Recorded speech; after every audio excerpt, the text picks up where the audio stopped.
할렐루야. 지난 8월 넷째 주부터 주님과 함께하는 만남 시리즈로 오늘까지 7주간 함께 말씀을 나누고 있습니다.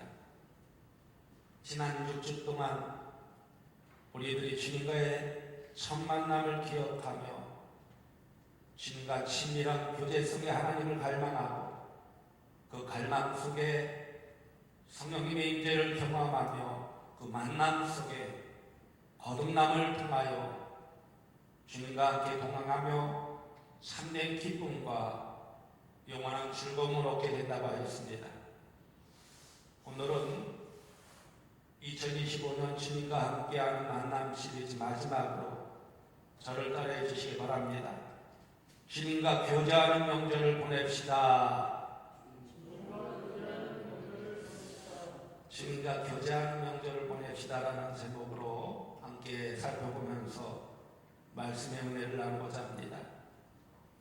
우리들이 많이 들은 이야기입니다.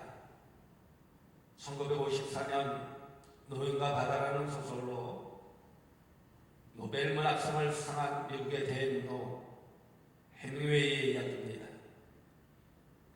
해밍웨이는 좋은 신앙인의 가정에서 태어났습니다.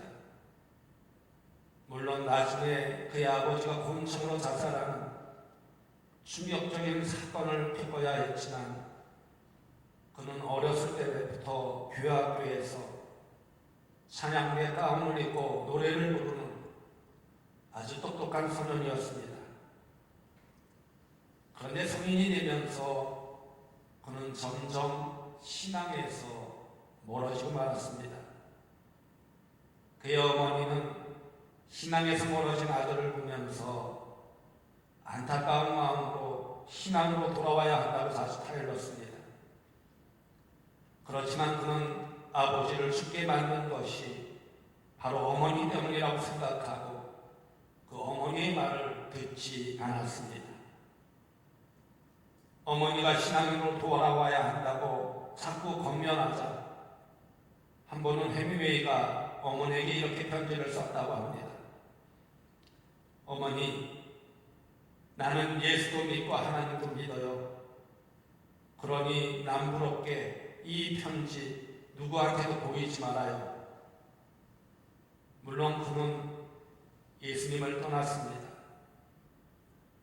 어머니에게 이제 예수님께로 돌아와야 한다는 말을 제발 그만하라는 뜻으로 이 편지를 썼던 것입니다. 그는 무명작가 시절 자신이 쓴 글을 출판하기 위해서 수백 곳의 출판사에 글을 보냈는데 모든 출판사로부터 거절당하는 아픔을 겪기도 했습니다. 그러다가 무기여 자니꼬라라는 책과 누구를 위하여 종종 울리나라는 등등 많은 작품으로 사람들에게 사랑을 받았고 유명해지기 시작했습니다. 그리고 1953년에는 노인과 바다라는 소설로 풀리처상을 수상했고 그 다음에 1954년에는 노벨 문학상을 수상하게 됩니다. 그런데 노벨 문학상을 수상한 지 7년 만인 1961년 그는 62세의 나이에 산악령 역청으로 자살을 합니다. 그때 그는 많은 사람들로부터 인기도 얻었고 노벨 문학상이라는 명예도 얻었습니다. 그러나 그의 마음속에는 항상 공허했고 그의 유언에는 이런 글을 남겼다고 합니다. 나는 전기도 들어오지 않고 필라멘트가 끊어진 버린 텅 빈 정부와 같이 공허하며 고독하다. 그는 세상적인 명예나 인기가 그의 공허한 마음을 채워주지 못한다는 사실을 깨닫게 되었다는 것입니다. 그래서 그는 우울증에 빠졌습니다. 자신의 공허함을 채우기 위해 그는 쾌락에 심취하기로 했습니다. 그러나 그런 쾌락도 그의 공허한 마음을 치워주지 못했다는 것입니다. 그리고 그는 4번이나 결혼했지만 그 어떤 결혼에서도 그는 행복을 느끼지 못했습니다. 그러다 결국 자살로 그의 생을 마감하고 말았던 것입니다. 여러분, 많은 사람이요, 남이 모르는 마음의 부모감을 가지고 살아가고 있다고 합니다. 그 공허감을 채우기 위해서 어떤 사람은 명예를 얻기 위해 죽어라고 달려가기도 합니다. 어떤 사람은 돈으로, 어떤 사람은 지식으로, 어떤 사람은 출세로 그 공허감을 채워보려고 합니다. 그러나 세상의 그 어떤 곳으로도 인간의 텅 빈 마음을 채울 수가 없다는 것입니다. 왜냐하면 인간의 마음에 있는 그 공허함은 끝을 알 수 없는 아주 깊은 심령과 같은 것이기 때문입니다. 그래서 아무리 많은 곳으로 갖다 부어도 결코 그 공허감을 채울 수가 없다는 것, 채워지지 않는다는 것입니다. 밑 빠진 독에 물을 붓는 것처럼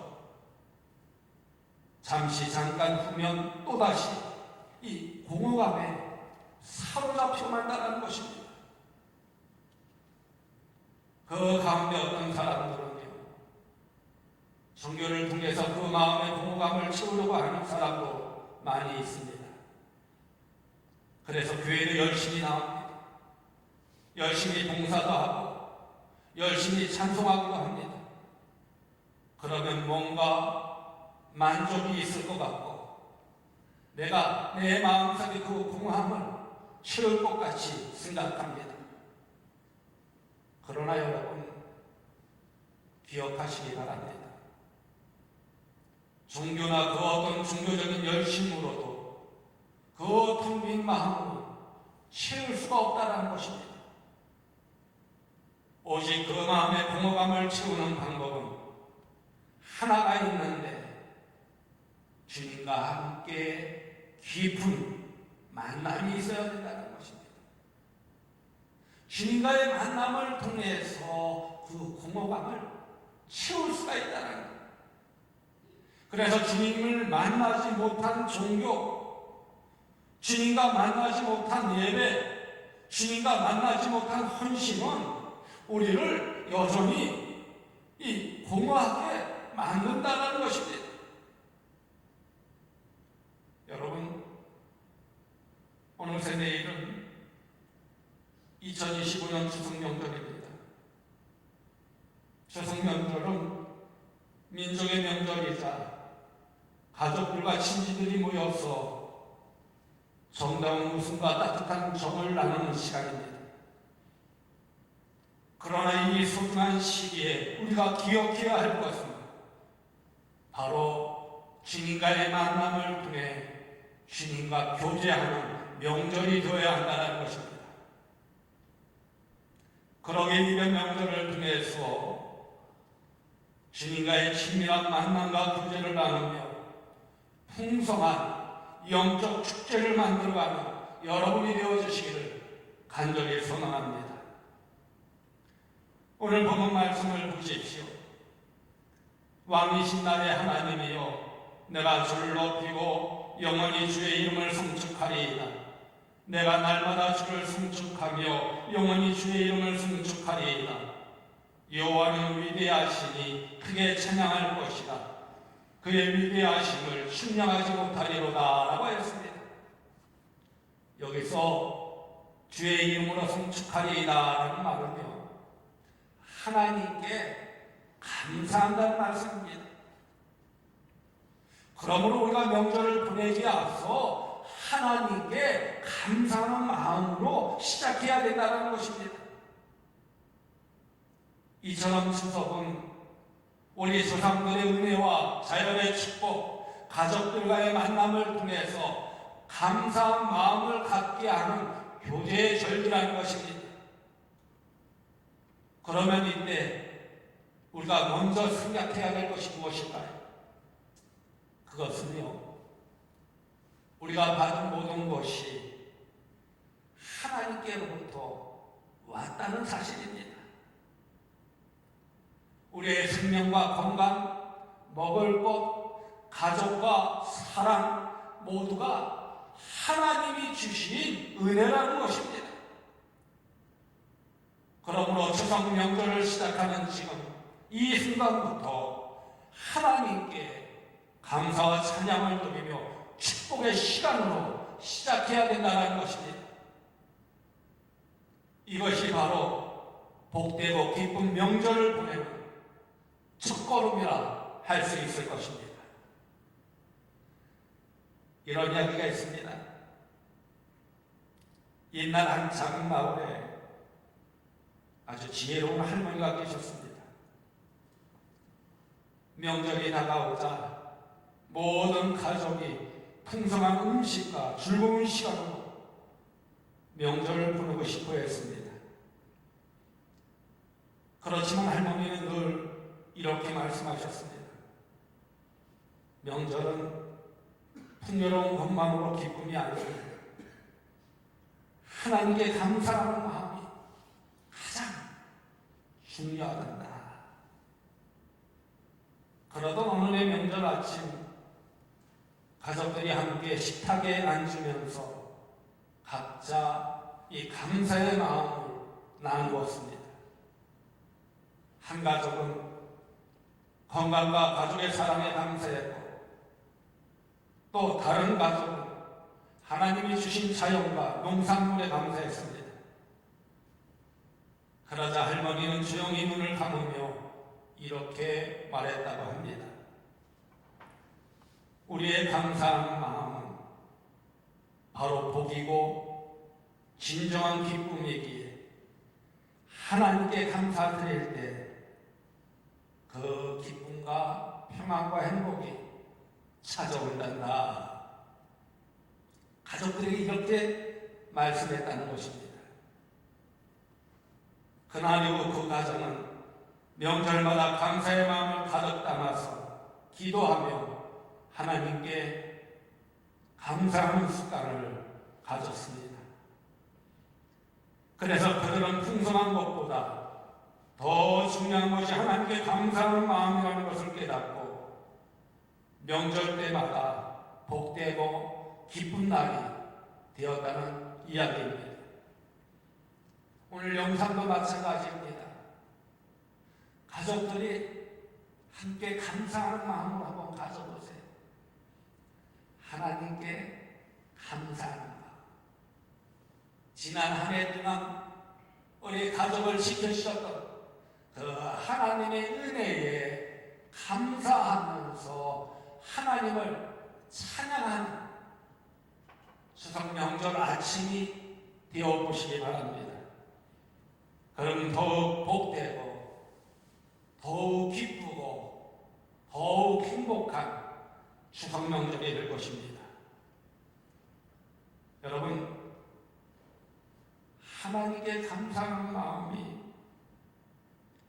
진정한 기쁨과 복의 근원임을 여러분 꼭 기억하시기를 소망합니다. 그러기에 이번 추석 명절은 먼저 하나님께 감사하는 마음으로 출발해 보라는 것입니다.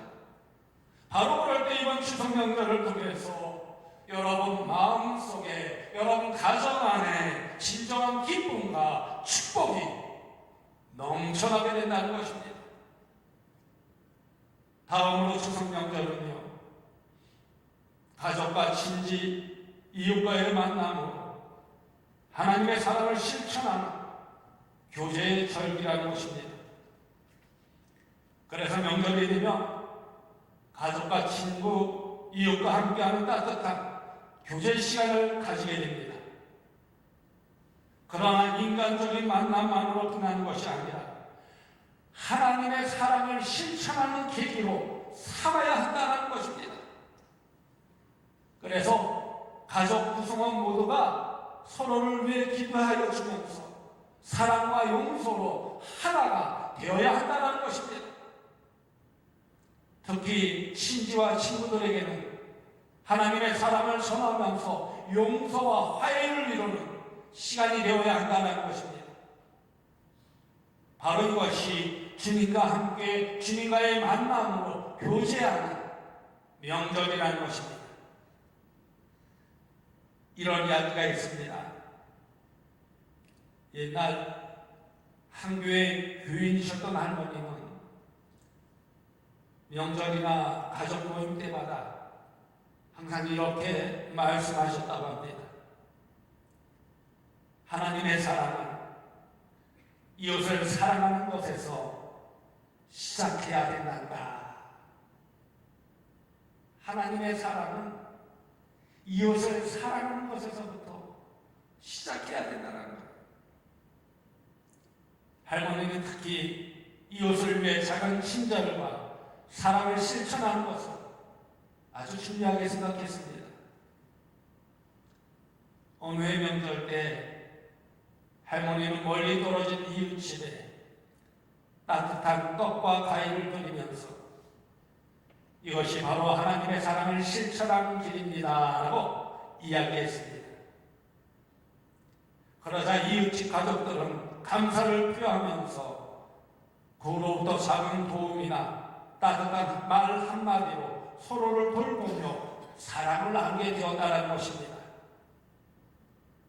이처럼 가족과 친지와 이웃과의 만남이 하나님의 사랑을 실천하는 기회임을 깨달은 그들은 작은 친절이 큰 복으로 기쁨으로 가져왔다는 것입니다. 여러분, 우리 일상 속에서 사랑과 친절로 서로를 섬기는 것이 바로 하나님을 사랑하는 진짜 모습임을 깨닫기 바랍니다. 하나님을 진심으로 사랑하게 되면 가족이나 이웃들에게 사랑을 나누게 된다는 거예요. 왜? 그 사랑이 너무나 크고도 놀라운 것인지를 깨달았기 때문입니다. 그러기에 이번 추석 명절을 하나님의 사랑을 실천하는 계기로 삼아야 된다는 것입니다. 바로 그럴 때 주님과 함께 더욱 뜻깊은 추석 명절이 될 줄로 믿습니다. 마지막으로 추석 명절은 하나님의 위대하심을 기억하며 찬양하는 절기입니다. 오늘 보면 2절 말씀을 보십시오. 내가 날마다 주를 송축하며 영원히 주의 이름을 송축하리이다 라고 했습니다. 이 고백은요, 단순한 감상이 아니라 인생의 기초이자 삶의 태도에 대해서 말씀하여 주고 있습니다. 그래서 하나님은 영원히 변치 않으시며 그분의 위대하심은 시간과 공간을 초월한 영원한 것이라고 말씀하여 주고 있습니다. 그러므로 우리 인생의 날들이 덧없이 지나가지만 하나님의 위대하심은 변함없이 영원무궁하다는 거예요.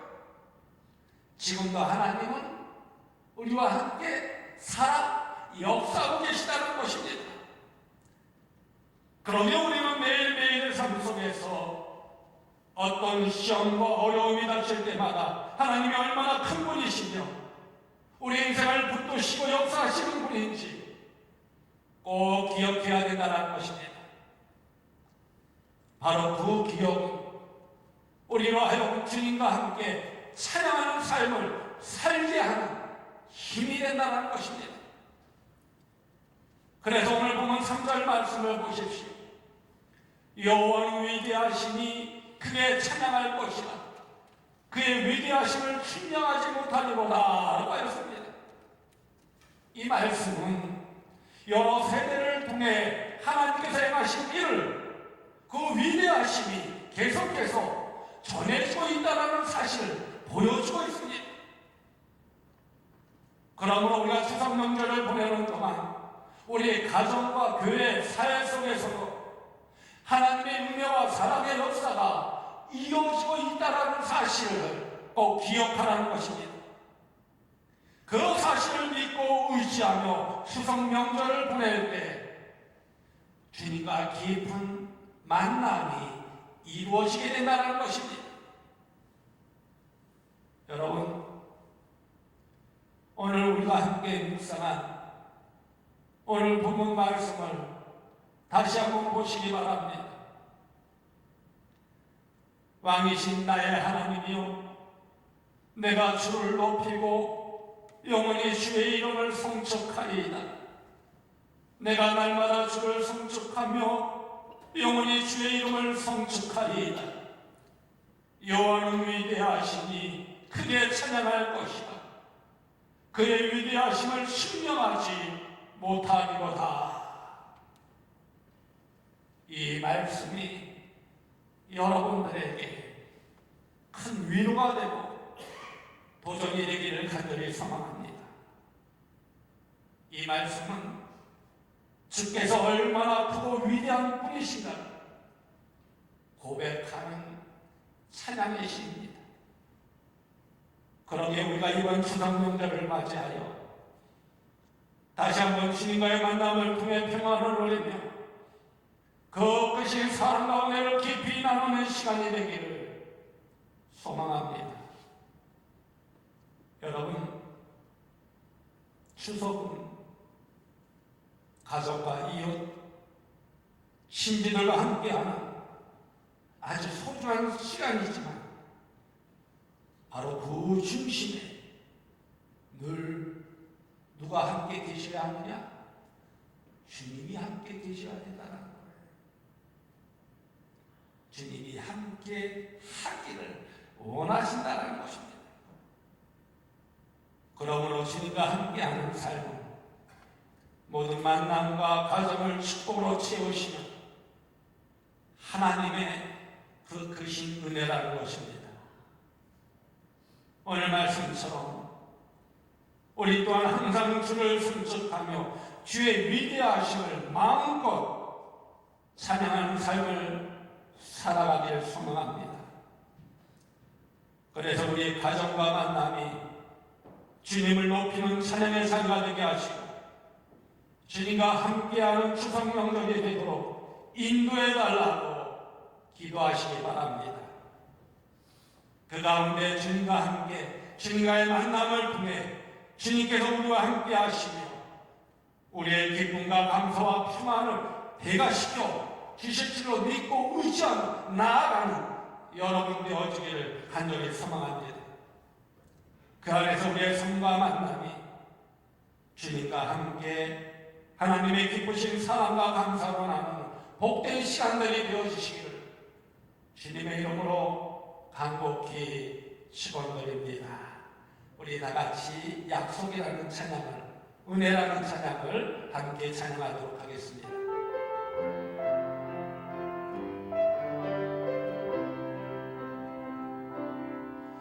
내가 누려왔던 모든 것들이, 내가 지나왔던 모든 시간이, 내가 걸어왔던 모든 순간이 당연한 것 아니라 은혜였어. 아침에 가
숨을 쉬며 살며 꿈을 꾸는 삶 당연한 것 아니라 은혜였어. 내가 하나님의 자녀로 살며 오늘 찬양하고 예배하는 삶 복음을 전할 수 있는 축복이 당연한 것 아니라 은혜였어. 모든 것이 은혜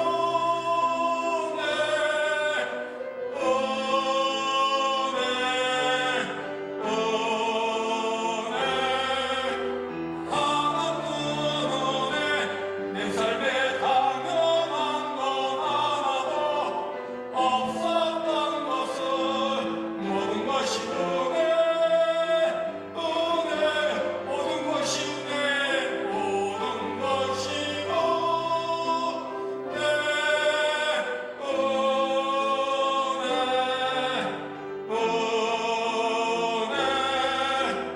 한없는 은혜 내 삶에 당연한 건 하나도 없었던 것을 모든 것이 은혜였어. 여러분 눈을 다 감으시기 바랍니다. 그리고 여러분 내일은 우리나라 고유의 명절인 한가위 추석입니다. 이 소중한 시기에 우리가 기억해야 할 것은 바로 주님과의 만남을 통해 주님과 함께하는 명절이 되어야 한다는 점입니다. 그러게 이번 추석 명절을 통해서 주님과의 친밀한 만남과 교제를 나누며 풍성한 영적 축제를 만들어가는 여러분 되어지기를 간절히 소망합니다. 그러기 위해서는 가족들과의 만남을 통해 감사하는 마음을 가지며 하나님의 사랑을 실천하는 교제의 절기가 되어야 합니다. 그 안에서 하나님의 위대하심을 기억하며 찬양하는 추석 한가위가 되어지기를 간절히 소망합니다. 이 시간 오늘 주신 말씀 마음에 새기며 다 같이 결단하는 결단의 기도를 드리도록 하겠습니다. 주님 감사합니다. 오늘도 귀한 말씀을 통해서 우리에게 지혜를 주시고 주님의 사랑을 깨닫게 하여 주시니 감사합니다. 우리 모두 하나님의 말씀에 순종하며 2020년 한가위 추석 명절을 맞이하기 원합니다. 우리 모두 주님과의 만남을 통해서 이번 추석 명절 하나님의 사랑을 실천하며 하나님의 사랑을 나누는 그 사랑 안에서 열매 맺는 하나님의 축복이 주옵소서. 그래서 우리 모두 하나님께 찬양하며 영광을 올려주시고 우리의 가족 구성원 모두가 하나님을 높여 돌릴 수 있도록 응축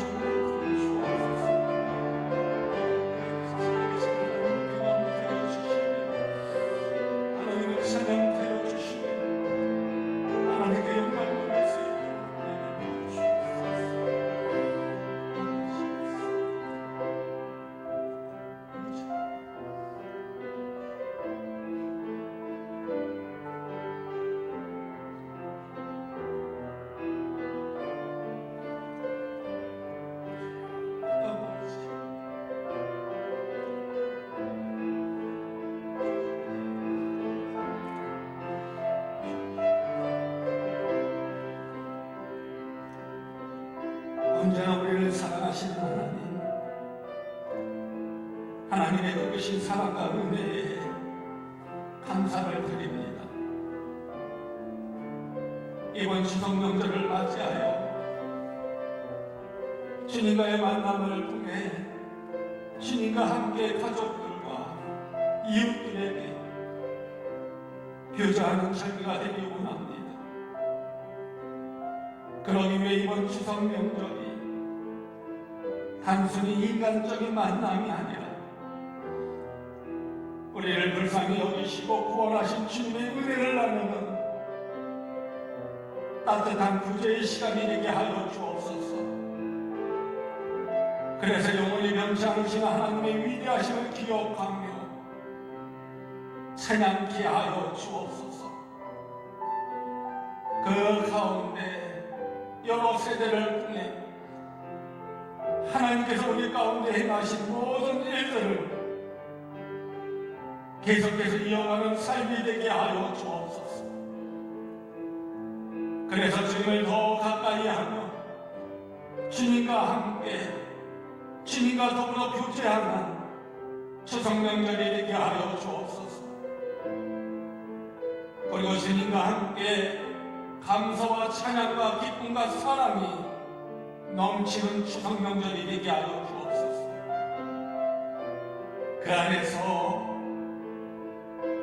복된 삶, 복된 가족,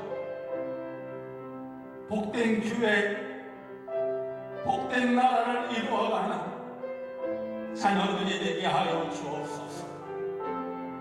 예수님의 이름으로 감사하며 축복하며 기도드렸나이다. 아멘.